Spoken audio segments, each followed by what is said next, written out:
रामकृष्ण हरी सज्जन हो. आज आपला जो भाग आहे तो आहे मृदू स्वभावाचे फायदे. प्रसिद्ध चीनी तत्त्वज्ञ कन्फ्युशियस म्हातारा झाला. त्याने आपल्या शिष्यांना सगळ्यांना बोलून घेतलं आणि सांगितलं की आता मी तुम्हाला मृदुतेबद्दल आजचा धडा शिकवणार आहे. मृदुता म्हणजे मऊपणा, स्वभावाचा सरळपणा असा जो आहे ना, त्याच्याबद्दल जे फायदे होतात ते मी तुम्हाला सांगणार आहे. लक्ष देऊन ऐका आणि मी विचारलेले प्रश्नांचे उत्तरं द्या. शिष्य सगळे एकाग्र झाले आणि सावध म्हणून त्यांनी इशारा दिला आणि तोंड वाचलं असं. आणि पुन्हा विचारलं की हे बघा मी तोंड वाचतो आहे, आत बघा. तोंड वाचलं. म्हणले दात दिसतात का? शिष्य म्हणले नाही, कारण तो म्हातारा झाला होता त्यामुळे दात पडलेले होते.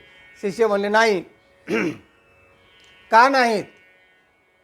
निरुत्तर झाले. नंतर पुन्हा त्याने तोंड उघडलं आणि सांगितलं जीभ दिसते का? म्हणाले हो. म्हणले कशामुळे दिसते? कशामुळे जीभ राहिली आहे? ते निरुत्तर झाले. आणि मग त्या कन्फ्युशियसने म्हणजे त्या तत्त्वज्ञाने त्यांना सांगितलं हे बघा, जीभ हे ना ती आपल्या मृदुत्वामुळे मऊपणामुळे टिकून राहिली आणि दात आहेत ना ते कठोरपणामुळे कडकपणामुळे निघून गेले, पडून गेले. तेव्हा कठोरपणा कडकपणा जास्तीत जास्त व्यवहारामध्ये घातक असतो आणि जिभेची लवचिकता मृदुता गोडपणा जर जिभेत असला खडीसाखर ठेवल्यासारखा तर जास्तीत जास्त फायदा होतो असं तत्त्वज्ञान त्यांनी प्रात्यक्षिक करून दाखवलं. काय होतं, धडा शिकवण्यापेक्षा प्रत्यक्ष, त्याला प्रॅक्टिकल म्हणतात, प्रॅक्टिकल जर दाखवलं ना तर मग सहज बोलणे हितोपदेश करुणी सायास शिकवेती. सहज बोलता बोलता किंवा करून दाखवतो का म्हणे करुणी दावी त्याचे पाय माझी जीवी. बोलून दावी नाही, बोलून दाखवतात सगळे, पण जर त्यांना करून दाखवलं तर ते लवकर समजतं आणि ते लवकर अनुकरण करता येतं. अशा प्रकारचं त्या तत्त्वज्ञाने त्या शिष्यांना हे तत्त्व समजून सांगितलं. तेव्हा एक सुभाषितकार असं म्हणतात या संदर्भामध्ये, प्रियवाक्य प्रदानेन सर्वे तुष्यन्ति जंतवः तस्मात् तदेव वक्तव्यम वचने किं दरिद्रता. प्रियवाक्य प्रदानेन, गोड जर आपण बोललो ना तर सर्वे तुष्यन्ति जंतवः, सगळे लोक खुश असतात. थोडी खुशमस्करी केली, त्याला थोडं चार शब्द चांगले बोललं, वाहवा केली, बक्षीस केलं की बस मग त्याला आनंद होतो आणि तो कायमचा दोस्त होतो आपल्या जिभेच्या गोडीमुळे. तेव्हा सर्वे तुष्यन्ति जंतवः, सगळे खुश असतात. म्हणून सुभाषितकार म्हणतात तस्मात् तदेव वक्तव्यम, म्हणून तसंच बोला, गोड बोला. वचने किं दरिद्रता किंवा वचने का दरिद्रता. बोलण्यामध्ये कंजूसपणा कशाला करता? दारिद्र्य कशाला बोलण्यामध्ये ठेवता? कंजूसपणा करतात काय लोक बोलण्यामध्ये, किंवा वक्र बोलतात, टोचून बोलतात, कुचकट हलकट फोलकट असे शब्द बोलतात आणि त्याच्यामुळे मग माणसं दुरावतात.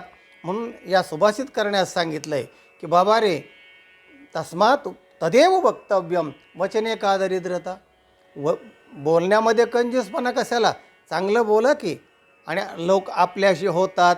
म्हणून जे चांगलं बोलणारे लोक असतात ना, गोड बोले, तर त्यांचे दोस्त जास्त लोक असतात.